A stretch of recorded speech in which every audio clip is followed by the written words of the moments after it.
அஸ்ஸலாமு அலைக்கும் வரஹ்மத்துல்லாஹி தஆலா வபரகாத்துஹு. அஊது பில்லாஹி மினஷ் ஷைத்தானிர் ரஜீம். பிஸ்மில்லாஹிர் ரஹ்மானிர் ரஹீம்.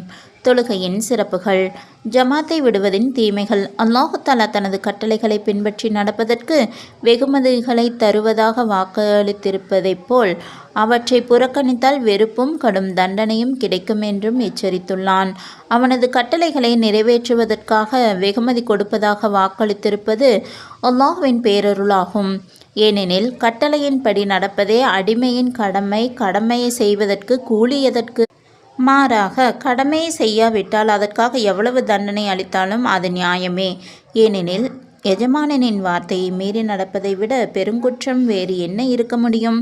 ஆகவே எந்தவிதமான எச்சரிக்கையும் செய்ய வேண்டிய அவசியமும் இல்லை.